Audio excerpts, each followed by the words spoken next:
Hello and welcome viewers. You're watching this special presentation of Sansad TV with your host Kriti Mishra.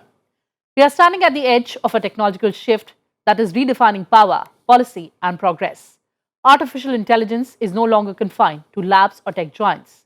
It is influencing governance, reshaping economies, transforming defense strategies and altering the way citizens live and work. Today, we have leaders to discuss not just how AI is evolving, but how it must be guided responsibly, ethically, and inclusively. As India positions itself as a global digital powerhouse, this conversation is not merely about technology. It is about trust, talent, and transformation.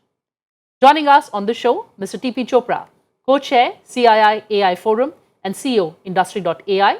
Also joining us, Mr. Amit Sinha, principal advisor, CII Digital. Welcome to Sansad TV, gentlemen, and thank you so much for joining us. And Mr. Chopra, let me begin the program with you. It seems that the world has converged at Bharat Mandapam.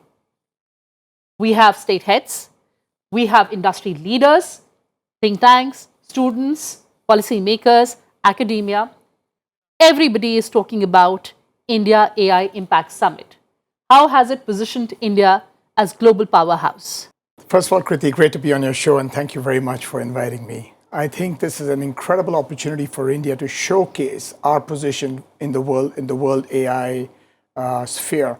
The reason I say that is that in the West, everybody's talking about safety, security, regulations. We are talking about access, scale, and like you said, it's AI for all. How do we bring AI to the entire world? And I think India has now positioned itself as the leader of the global South. We have the ability to bridge the advanced economies and the emerging economies and show them how good we are. For example, sovereign AI. India has already put aside 10,300 crores through the AI mission to provide GPU prices at 65 rupees an hour, which is one of the lowest in the world. We have 700 million people who have mobile users who can really revolutionize this whole usage of AI in our country. So in a nutshell, we are democratizing AI for all, whether it's in healthcare, agriculture, industry. It is now being available to everybody. The services sector is 55% of our economy. Agriculture or manufacturing is about nearly 17% of our economy. And I think AI has the ability to really transform our economy and take us to the next level. Well, absolutely. That's a very well-alleged point that you're making, Mr. Chopra. But sir, I'd also like to elicit your thoughts on India AI Impact Summit and the kind of response that we've seen from across the globe. How do you see it positioning India as global AI powerhouse? I think this has actually positioned us right up front as one of the leaders, right? And I know we are number 3 behind US and China in terms of the AI leadership. But clearly, the exhibition, the presentations, the discussions that have been going on over the last few months, because there have been pre-event programs as well that have happened, has positioned us fair and square right as one of the leaders. We are no longer a consumer of AI, right? We have become one of the leaders in AI platforms, AI thought leadership, AI implementation globally with this. So the representation that is there in Bharat Mandapam, as well as all the other programs across the city and across the country, has positioned us right up there in the forefront. Well, one big takeaway for you from the summit? I think democratizing AI, bringing AI to the masses, whether we're talking about MSMEs, we're talking about consumers, we're talking about large enterprise, it's everywhere.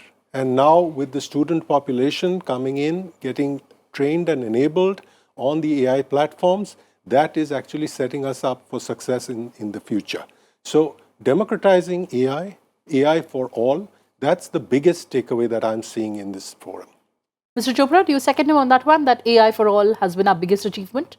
Absolutely, because if you think about it, AI for all, only if AI goes to all. And I think that's the big challenge now, is what is ahead of us in our country. Just think about it, sector by sector. The reason why it's absolutely critical is the fact that we have an opportunity to transform our economy, that in the next 10 years, I really do believe AI can help us leapfrog by about $500 to $600 billion of additional value to our GDP because of what AI is going to do. And think about it, if we go across industries, agriculture, healthcare, manufacturing, education, in each of these, it can have a transformative impact. Let me just talk about manufacturing. If you look at our MSMEs in our country, we have roughly about 70 million MSMEs, which employs about 230 million people. It produces about 30% of India's GDP and 50% of India's exports. So we've been trying to figure out how do we bring the big AI to all these 70 million MSMEs in India at a price point that makes sense. And it is very challenging because if you think about it, they don't have access to technology, people, capital, and how do we bring it to them? So like that, if we can replicate that in healthcare, agriculture, farmers don't need to be PhDs anymore because we are bringing the power of 100 PhDs to them. And that's going to be our challenge. But what's fascinating, Kriti, is that the speed at which the world is changing, that's what's going to give us an incredible opportunity to really change the world. For example, if you remember some time ago, NVIDIA showed a chip, the Blackwell chip, which was this big. They have shrunk that chip into this big. So today, this is a supercomputer, right? In this supercomputer today, we have the power to bring thinking, reasoning, learning, and acting into a box like this on the box, on the factory floor or on the table. So that's what I think, the innovation and disruption that this can bring in the world of AI, where it's no more on the cloud, it can be on the cloud, it can also be on the factory floor. The power of what we can do will transform our country, and that's what we're looking to do. Well, absolutely. We are talking about transformation, and very legit point that you made was about MSMEs. Mr. Roy, I'd like to take that one to you. Are our MSMEs absolutely prepared to embrace this transformation? They are on a journey which is taking them towards that. I wouldn't say they are fully enabled today. There are many interventions that CII, for example, as well as many other bodies are doing right now to enable MSMEs in digital transformation and AI, right? So that covers both looking at where are they today in terms of their maturity and then enabling them to go the next mile to be able to become experts in digital transformation as well as AI technologies, right? And we are working with our partners to enable thousands of MSMEs and their employees and the entire ecosystem to make sure they are set up to succeed in the AI world. So that's what's happening. So the answer, in short, is there is some more distance to go in terms of the maturity levels for the MSME to actually become experts at AI adoption. Nonetheless, the beginning has been very, very impressive. The beginning is there, and we are well on our way. Well, absolutely. But also talking about sectors, Mr. Chopra, what are these sectors that would visit or see biggest transformation? I think, Kriti, 4 or 5. First of all, it's going to impact everybody. So I don't think, but I think the 4 or 5 sectors that where I really do believe we can have quick impact. One is education. And I think there are lots of programs that are coming in. Today, you can provide local language education. Look what Sarvam is doing through text to speech, speech to text. So we can bring the power of education to every Indian person in our country. Healthcare. I really do believe it's going to transform healthcare because if you think about it, our mortality rates are still, we have a long way to go in terms of improving it. Right now, it's about 50, 55, 60 years. It's going to go to 72 years soon. And I think AI can help that. We can bring the power of the best medical advice to every Indian in this country. So I think that's number 2. Third is manufacturing. I think we have a huge opportunity. For example, we at Industry.AI bringing in productivity, safety, quality. And usually we do these for large corporates. My aim is how do we bring what we do for large corporates onto every factory floor in our country and impact all these 70 million MSMEs, because that's the ground up change that's going to happen in our country to transform manufacturing. And the fourth one is agriculture. Given how important agriculture is going to be in our country, we can transform yield of crops, we can improve productivity and output in crops in our country. And the last one that I'll just sort of say that I'd like to highlight is really around services sector.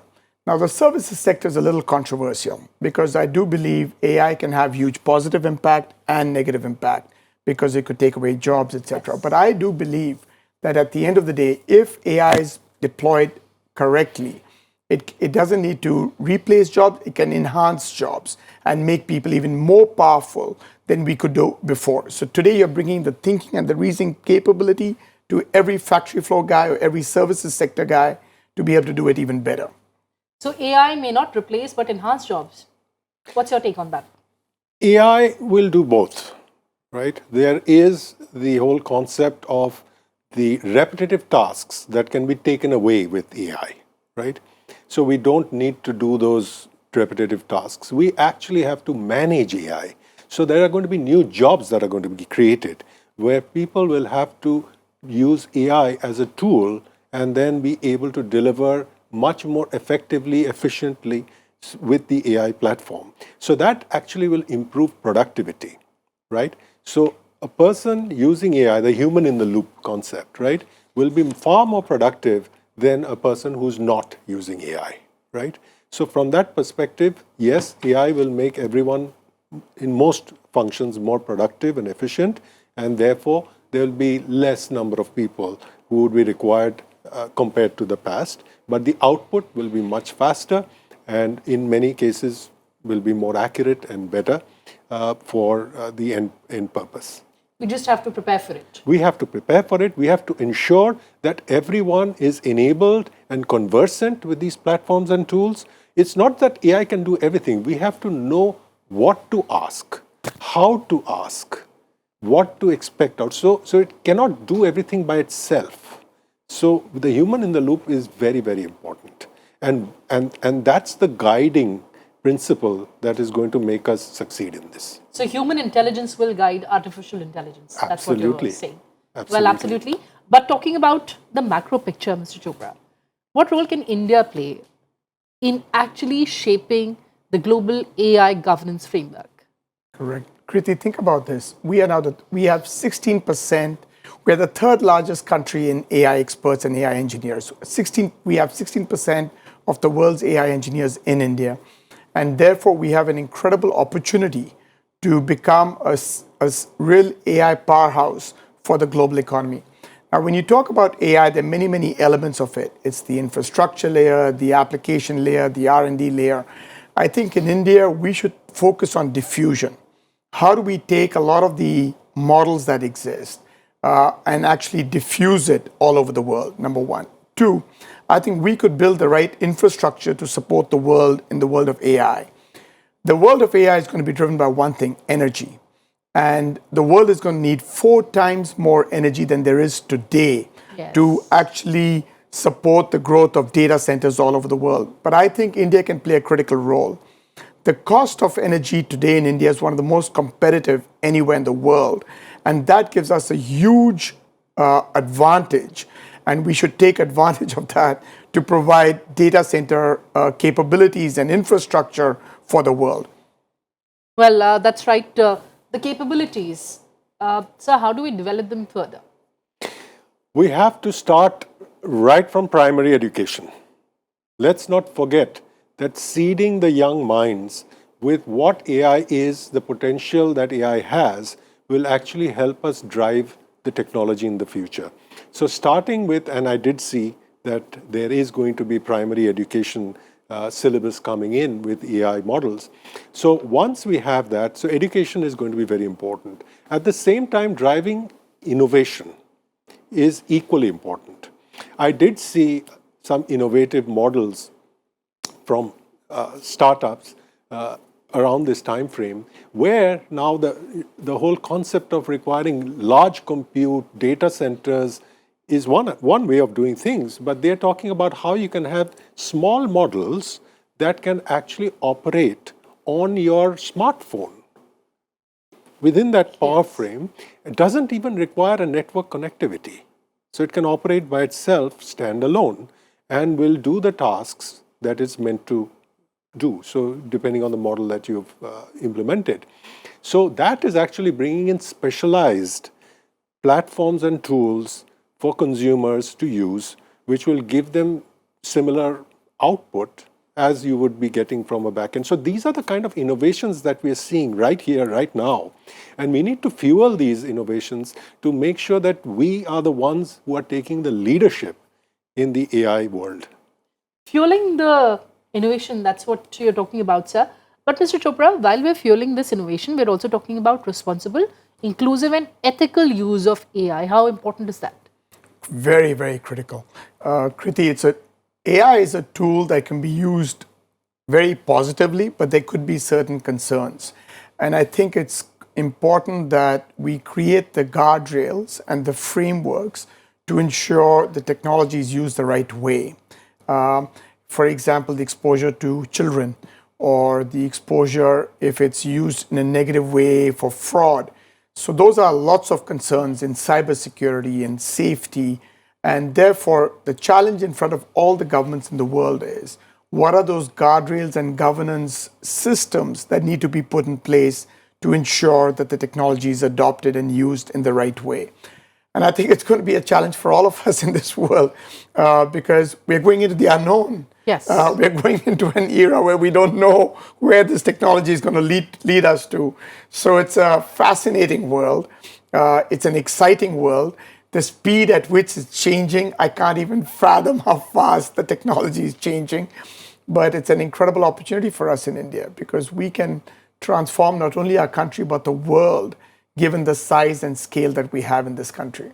Well, absolutely, we can transform and we can be that pivot of transformation. But talking about our vision of making India a developed India and, of course, $5 trillion economy, the role of AI in achieving that vision, that target. Mr. Chopra, over to you first. I think, like I mentioned, let's focus sector by sector and develop a roadmap and a plan on what we need to do. Healthcare, agriculture, manufacturing, services sector, education. I think if we can even look at just these 5 sectors and create a roadmap on how we need to deploy it, that's going to be key. Like I said, we don't have to adopt everything the way the world does. Today, the speed at which technology is moving gives us many, many more opportunities for things that we can do. Like you were mentioning, Amit, that we can now develop very specific, fine-tuned specific language models. We don't need to create the LLM. We can create fine-tuned models. In some cases, I call it machine language models. So we can create a machine language to predict a failure in a gearbox or a car or a generator. So we can develop very fine-tuned models. And I think that's where the world is going. 2 is we could become, in our country, the place for all agents. And we can transform in terms of productivity, safety, by using agents, whether it's on factory floors. We recently deployed an agent to control robots with vision, with cameras. So the ability to use these agents effectively and across these industries can really transform our country. So your thoughts on that one? If I may add, and I'm going to refer to some statistics so I don't get the numbers wrong, AI Edge for Viksit Bharat, energy and utilities, we talked about it, there is a potential for more than 40% growth, right? And leading the list is AI being used for smart metering to ensure that there is no power theft, to reduce that. There's a huge upside to that. Number 2, we talked about healthcare. More than 33% growth potential, and that is based on the focus shifting to AI-powered, say, TB detection, right? Yes. And these are things which are real happening now, remote diagnostics capability. So we don't have that. Doctor-patient ratio is totally off for our country, right? How do you use AI to be able to do some of the basics that enable the doctor to do faster diagnostics, right? Education, we talked about that. More than 25% growth potential with the world's largest AI student base, right? You mentioned that, right? Manufacturing, there's more than 19.2% capability of growth potential driving quality control in semiconductor and electronics industry, and that is the focus for India right now, the ISM 2.0, right? And finally, we're talking about agriculture with more than 14% growth potential, and that is based on AI-enabled crop advisories, and that's already happening in Maharashtra and many other places, right? How do you actually improve the output without, just spraying and praying in the sense whether it is fertilizer or whether it is, weed killers, etc., right? But you just do targeted, interventions. The farmers can do that, the small farmers, and make them more effective. So across each of these industries, there is significant growth potential which is available by deploying these AI capabilities. Well, sir, thank you so much for putting things in perspective for us and joining us on this very important discussion. Thanks a lot, Mr. Roy and Mr. Chopra. Well, viewers, that's all we had for you in this edition. Thanks for watching and stay tuned to Sansad TV. Goodbye for now from my side.